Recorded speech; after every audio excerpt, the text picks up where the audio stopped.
Sugignur Raharja alias Gus Nur dan sejumlah saksi diperiksa penyidik Bareskrim Polri. Gus Nur ditahan selama 20 hari, namun kuasa hukumnya berencana ajukan penangguhan penahanan.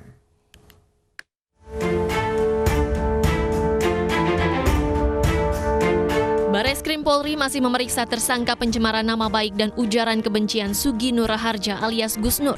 Gus Nur ditahan selama 20 hari untuk pemeriksaan intensif sejak 25 Oktober 2020. Gus Nur diduga menyebarkan ujaran kebencian terhadap Nahdlatul Ulama. Sedangkan kuasa hukum Gus Nur menyayangkan penangkapan terhadap kliennya yang dianggap ada kesalahan prosedur. Oleh karena itu akan menempuh pra-peradilan. Sementara itu, polisi telah memeriksa sejumlah saksi termasuk saksi ahli terkait kasus yang menjerat Gus Nur. Polisi juga mempersilahkan kuasa hukum Gus Nur untuk mengajukan pra-peradilan. Jadi untuk saksi sudah 3 saksi yang diperiksa, kemudian termasuk tersangka berarti sudah 4 orang, dan saksi ahli 2 yang diperiksa, saksi bahasa dan saksi hukum pidana. Jadi pemeriksaan terkait saksi tadi disampaikan 3, tersangka 1, saksi ahli 2. Begini, kalau tidak setuju terkait dengan apa yang dilakukan oleh kepolisian di pasal 77 KUHP itu telah diatur di sana, bahwasanya ada ruang pra-peradilan. Ya, kalau tidak setuju terkait dengan penangkapan silakan. Itu tersangkanya, keluarganya, atau kuasanya bisa memperadilakan kepolisian. Selama ini kepolisian sudah melaksanakan tugas secara profesional.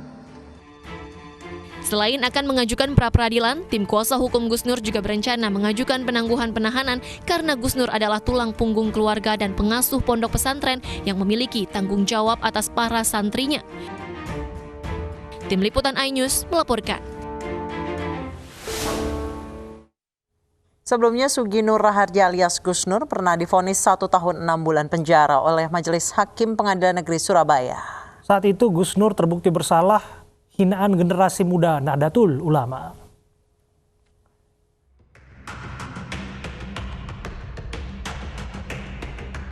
Sugignur Raharja alias Gus Nur ditangkap di kediamannya di Kabupaten Malang, Jawa Timur pada 24 Oktober lalu. Ia ditangkap oleh Bareskrim Polri atas laporan PWNU Cirebon atas dugaan penghinaan dan ujaran kebencian terhadap Nahdlatul Ulama. Polisi yang datang langsung menggeledah rumah Gus Nur untuk mencari barang bukti tambahan. Saat ditangkap, Gus Nur yang didampingi keluarga mengaku sudah memperkirakan bahwa ucapannya dalam podcast bersama Refli Harun akan membawanya ke jalur hukum. Kasus Sugignur Raharja alias Gus Nur yang hampir serupa pun pernah 3 kali dilaporkan. Namun pelaporan berujung penangkapan ini baru terjadi pertama kali. Sebelumnya pada Oktober 2019 lalu, Gus Nur pernah divonis 1,5 tahun oleh Majelis Hakim Pengadilan Negeri Surabaya, Jawa Timur karena terbukti bersalah menebarkan informasi yang menghina generasi muda NU. Vonis yang dijatuhkan saat itu lebih ringan dari tuntutan jaksa penuntut umum 2 tahun penjara. Kasus itu bermula dari unggahan video di media sosial pada 20 Mei 2018. Dalam video, Gus Nur dianggap menghina generasi muda NU, lalu ia dilaporkan Forum Pembela Kader Muda NU ke polisi. Tim Liputan iNews melaporkan.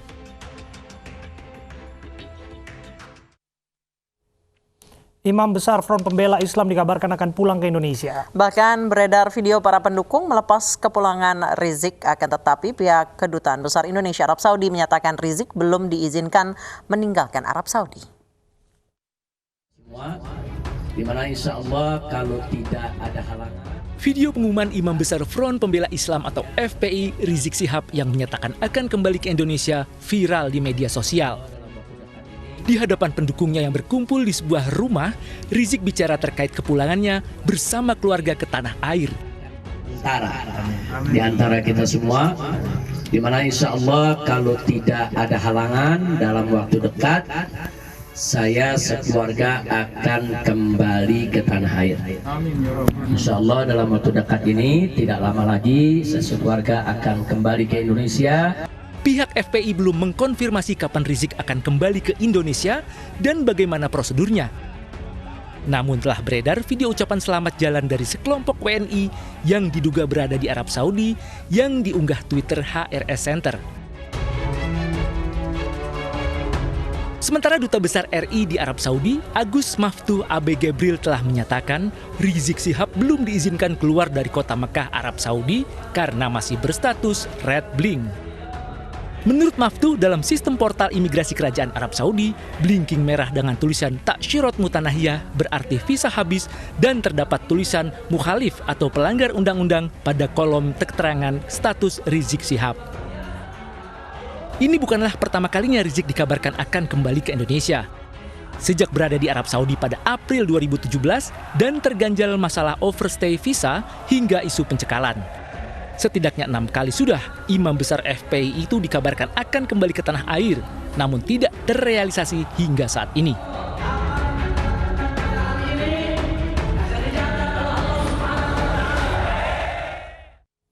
Pemirsa, akankah Rizik Syihab benar-benar pulang ke Indonesia? Kami akan membahasnya bersama Direktur HRS Center Abdul Khair Ramadan dan Ketua X212 Kawal Jokowi Maruf, Rasman Nasution. Selamat sore Pak Khair dan Pak Rasman. Selamat sore.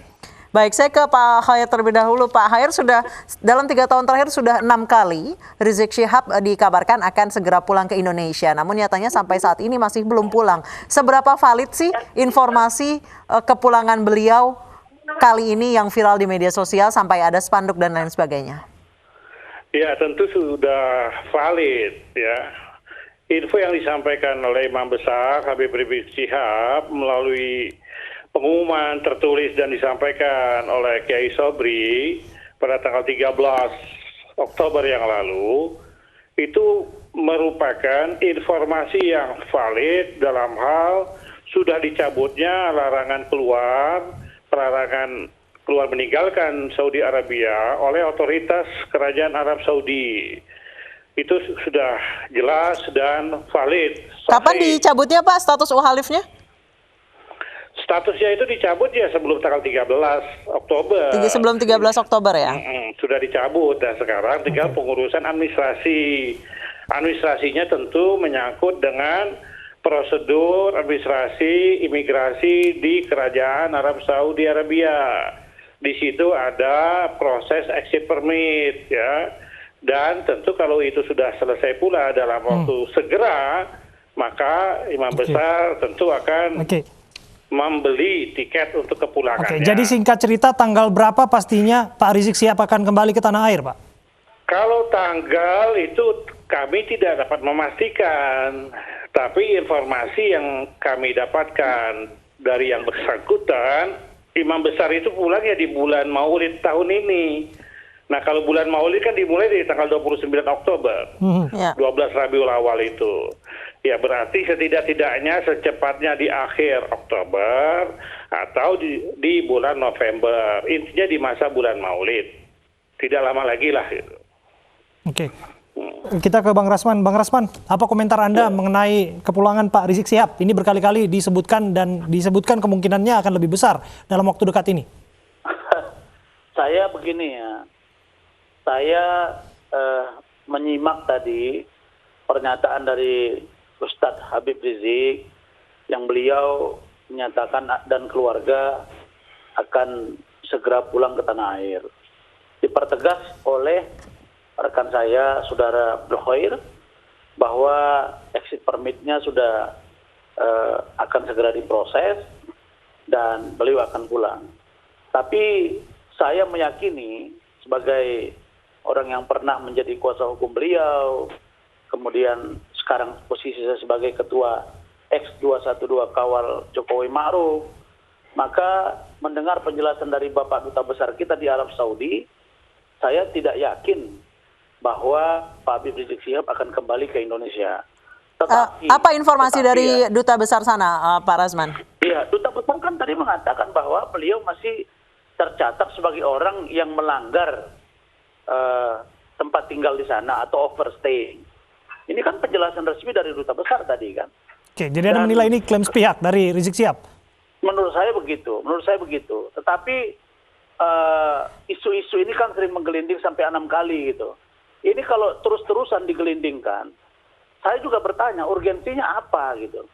Kalau mau pulang aja, nggak usah diinfokan, terus menjadi viral. Kemudian ini sudah ada data, dulu juga seperti itu. akan kembali lalu tidak jadi. Nah sekarang kalau memang ingin kembali, kembali saja gitu. Tetapi menurut saya kalau Pak Habib Rizik pulang, maka yang bersangkutan terus diproses secara hukum jika masih ada ditemukan status hukum beliau misalnya sebagai tersangka dan lain sebagainya. Baik. Saya kira ini harus menjadi titik balik agar siapapun bersamaan kedudukannya di mata hukum. Saya kira. Baik Pak Khair mungkin dari 6 kali kabar Bapak Rizik Syihab akan kembali ke Indonesia, tadi Bapak menyebutkan bahwa ini adalah yang paling pasti. Apa sih Pak yang menyebabkan bahwa Pak Rizik Syihab bulan Maulid ini dipastikan pulang ke Indonesia, sementara tadi Pak Rasman menyebutkan dari kedutaan besar status Pak Rizik Syihab masih ukhalif. Ya wajar kalau ada aksi, ada pernyataan, terus ada reaksi dalam hal ini dari Dubes Agus Saftuh, itu hal yang biasa. Tetapi perlu saya tegaskan, Dubes Agus Saftuh ini banyak melakukan pernyataan-pernyataan yang tidak sesuai dengan fakta. Ya, kenapa? Karena pernyataan-pernyataan sebelumnya dan sekarang itu tanpa melalui keterangan yang sebagaimana Habib Rizik dapatkan.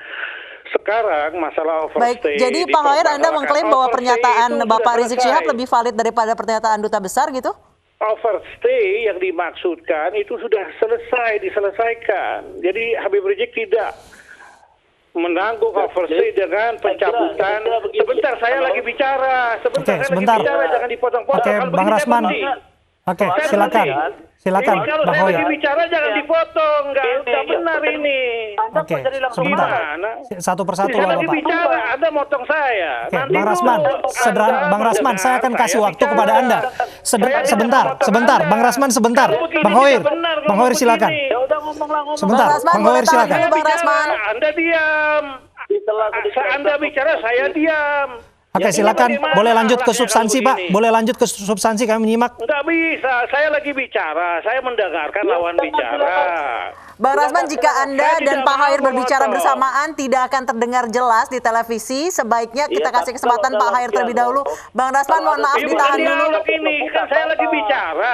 Ada Bang Rasman, ditahan dulu. moderatornya. Anda motong-motong saja. Ya ngomong Pak Khair silakan, Pak Khair. Bang Rasman ditahan dulu. Pak Khair silakan. Ya, duta besar ini berkali-kali menyatakan pernyataan yang tidak sesuai dengan fakta. Overstay itu sudah dicabut seiring dengan pencabutan larangan keluar Habib Rizik. Apa larangan keluarnya itu yang didasarkan dari otoritas intelijen Saudi Arabia. Oke, kira-kira apa Kenapa motifnya, dia Pak? Kira-kira apa dicekal? motifnya jika Karena Anda faktor keamanan yang ditengarai diduga kuat dari permintaan pihak pemerintah. Itu kan yang sudah beredar. Ya. Nah, sekarang validitas Habib Rizik pulangnya itu memang datangnya dari Habib Rizik. Untuk membuktikannya apa yang disampaikan Habib Rizik, kita lihat saja nanti benar tidak Habib Rizik pulang. Gitu loh. Kalau harapan kami Habib Rizik pulang, itu saja. Harapan umat Islam Habib Rizik pulang. Kalaupun Habib Rizik pulang, itu menjadi haknya beliau kok. Oke, Setiap betul. warga negara berhak. Oke, untuk itu adalah kembali hak dari beliau. luar Benar negeri demikian, ke Bang dalam Rasman. negeri, ke tanah Bagaimana Anda airnya. menjawab bahwa ya, ngomong nih. iya, Baik, Bang silakan. Khair tahan dulu. Rizik Syihab masih menjadi warga negara Indonesia dan dia bisa pulang kapanpun ke Yang tanah air. banyak berbohong, yang banyak berstatement, yang udah janji 6 kali akan pulang, sampai hari ini nggak pulang-pulang siapa? Duta besar Habib Rizik atau tim HRS Habib Rizik atau pendukung Habib Rizik? Faktanya sampai hari ini 6 kali tidak pulang-pulang. Siapa yang berbohong sekarang? Validitas angka, data, fakta siapa? Kan Anda, bagian dari sana dulu juga Anda bilang akan pulang. Tidak pulang. Terus kalau pemerintah, perwakilan pemerintah resmi Indonesia ada di Arab Saudi, mengatakan bahwa masih ada masalah. Terus masa saya percaya ke Habib Rizik daripada saya percaya ke duta besar? Karena Anda sudah 6 kali dengan tim mengatakan akan kembali. Ini fakta. Jangan menuduh pemerintah. Saya kira ya, tidak ada sedikit pun dalam pemerintahan yang dendam kepada Pak Habib Rizik. Ini Pak Jokowi. Coba lihat bagaimana Pak Jokowi merangkul seorang Prabowo Subianto masuk di dalam. Bagaimana seorang Fadlizon dengan Fahri Hamzah diberi penghargaan Bintang Mahaputra. Artinya apa? Pemerintah ini tidak punya kepentingan untuk membenci seorang tokoh Ustadz Habib Rizik. Oke, Bang Rasman, Jadi, kali yang ini tidak ada terbukti informasi apa itu- yang Anda dapatkan berbeda terkait Ya, kepulangan berbeda dong. Rizik Syihab yang kali ini? Kan Anda yang tanya tadi kepada saudara Abdul Khair bahwa 6 kali sudah mereka membuat statement, ternyata tidak pulang. Duta besar dari dulu mengatakan bahwa ada masalah dengan Habib Rizik. Kalau mau pulang, benar adanya. Kalau ini juga ternyata tidak pulang, maka saya katakan bahwa ternyata mereka hanya membangun isu yang tidak dapat dipertanggungjawabkan. Dan ini akan mempermalukan. Mempermalukan siapa? Mempermalukan Habib Rizik juga, gitu loh. Kenapa? Karena ternyata tidak pulang-pulang 6 kali kan. Kalau pulang beliau, saya minta kalau ada masih proses hukum, jalankan proses hukum untuk pada yang beliau. Meskipun beliau seorang imam besar, tapi beliau tetap seorang warga negara yang harus proses secara hukum. Baik, saya ke Pak Hoyer. Pak Hoyer, setiap Pak Rizik Syihab akan pulang ke Indonesia, selalu heboh dulu, gembar-gembor dulu. Soal fakta jadi pulang atau tidak itu menjadi hal yang belakangan gitu. Iya, karena dihalangi ada intervensi. Itu pertama tanggal 15 Juni. Sebentar, saya lagi bicara. Anda mau tahu dulu. Iya, Anda ngomong begitu. Faktanya tadi Anda tidak ngomong, saya bicara. Ini nggak benar begini. Tolong di Bang Rasman tahan dulu. Itu.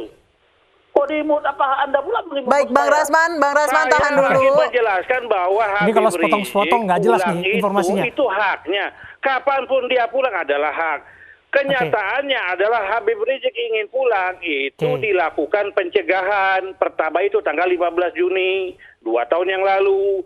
Berlangsung kembali tahun 2018, tahun yang sama pada bulan Desember. Itu 2 kali beliau mengalami pencegahan keluar, bukan 6 kali, 2 kali.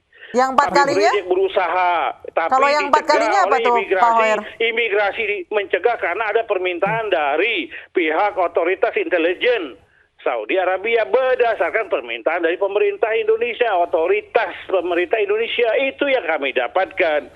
Nah, masalah uji valid Habib Rizik pulang, ya kita lihat nanti Habib Rizik pulang, dan Habib Rizik perkaranya sudah di SP3-kan, ya, sudah SP3. Jadi kalau tadi ada pernyataan dari Bung Rasman untuk meminta proses kembali, apa relevansinya dia mengatakan begitu? Justru sebelumnya dia sebagai pengacara, dia itu kan bukan aparat polisi. Oke, bisa disederhanakan tidak penjelasannya, Bang Hoyer? Sebagai pengacara tahu persis bagaimana kondisi Habib Rizik. Oke, Bang Hoyer, bisa disederhanakan tidak? Siapa kira-kira yang menghalangi kepulangan Habib Rizik? Saya bicara apa adanya. Dan semuanya ini telah menjadi pengetahuan umum. Habib Rizik ingin pulang itu adalah merupakan haknya. Dia sebagai warga negara, justru negara melindungi. Apa kaitannya Duta Besar Indonesia mengeluarkan statement yang merugikan Habib Rizik? Justru seharusnya pada saat pertama kali Habib Rizik tidak dapat keluar dari wilayah Saudi Arabia, duta besar itulah yang seharusnya membantu, mendampingi, mengayomi, melindungi hak-hak Habib Rizik karena dia mewakili pemerintah Indonesia. Baik, Pak Rasman silakan. Baik, Pak Hoyer tahan dulu, kita kasih kesempatan ke Pak Rasman. Seharusnya dari dahulu. Baik, Pak Hoyer, kita kasih kesempatan ke Pak Rasman untuk berbicara. Silakan Pak Rasman. Saya ingin tanya, apa buktinya bahwa pemerintah menghambat kepulangan Habib Rizik? Coba jawab, apa yang dihambat? Apa buktinya? Apa faktanya? Anda bicara aja dulu lah. Selesaikan Anda bicara. Loh, sekarang kita ngapain? Ini kan dialog nih. Jangan selesaikan saja dulu. Selesaikan aja dulu. Selesaikan. Nah, saya selesaikan aja Anda bicara. Kalau ada pernyataan yang mengatakan bahwa 2 kali beliau mau pulang, kemudian dihalangi oleh pemerintah, ada sesuatu, maka saya minta apa buktinya? Yang kedua, saya tidak mengatakan beliau tersangka atau tidak tersangka. Yang saya katakan, kalau Pak Habib Rizik masih ada masalah hukum yang harus diselesaikan di Indonesia, maka yang bersangkutan kalaupun kembali ke tanah air demi equality before the law, kesamaan di mata hukum, maka Ustaz Habib Rizik Syihab harus tetap diproses secara hukum. Nah itu. Tapi untuk yang tadi, apa buktinya? Bahwa pemerintah turut campur untuk kepulangan seorang Habib Rizik Syihab. Yang kedua, kalau saya sebagai warga negara memang pernah menjadi kuasa hukumnya Pak Habib Rizik, benar. Tapi yang saya ingin katakan, kalau dalam konteks penjelasan luar negeri, maka yang kita harus percaya itu adalah duta besar. Terus siapa lagi coba? Karena duta besar yang punya kompetensi, namanya pun duta besar dan berkuasa penuh. Perwakilan pemerintah pusat satu negara, ada duta besarnya. Negara itu hadir di sana kan, ada duta besarnya. Kita nggak ada. kerjasama dengan Israel. Kita nggak punya duta besar di Israel. Artinya apa kalau nggak ada percaya dengan duta besar?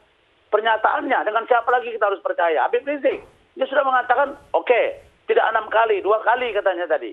Berarti ini yang ketiga. Ya, kalau begitu apalagi masalah? Kalau dia nggak pulang apalagi? Apa ada kendala lagi sekarang? Silakan Pak Khoir, ini terakhir, apa esensi kepulangan Rizik Syihab sebetulnya sehingga sampai saat ini pun ramai sekali menjadi perhatian orang dan perbincangan? Ya tidak perlu diramaikan, media aja yang selalu selama ini kan membuat heboh dengan pemberitaan ya. Itu dapat berita dari duta besar. Nah, duta besar ini tentu juga tidak menjadi sesuatu berita atau pernyataan yang sahih. Harus ada pembandingnya. Duta besar Arab Saudi sebelumnya ya, Osama mengatakan bahwa Habib Rizik dapat kembali ke tanah air, tetapi Anda harus tanya pemerintah Anda mau menerimanya atau tidak. Itu disampaikan oleh duta besar pada saat itu Osama 2018 ya. Ada faktor keamanan menyangkut diri beliau. Nah, ini bukti dari pernyataan duta besar resmi dari Saudi Arabia yang di Indonesia mengatakan seperti itu. Jelas perintahnya itu perintah keluarnya alasan faktor keamanan. Nah, kalau faktor keamanan yang bagaimana? Justru kalau Habib Rizik ada indikasi atau potensi terjadi apa-apa, justru pemerintah Indonesia melindungi. Nah, sekarang Habib Rizik ingin pulang, ya apa urusannya? Habib Rizik pulang, intinya tidak ada satupun, tidak ada sedikit pun bantuan dari pemerintah. Itu ikhtiar beliau. Terima kasih untuk waktu Anda Bapak. Saya rasa cukup, sayang sekali waktu kita terbatas. Saya berharap bahwa apapun masalah terkait kepulangan Rizik Syihab ini bisa segera diselesaikan. Itu saja ya. Terima kasih Bang Rasman dan terima kasih Bang Khoir sudah berbincang bersama kami.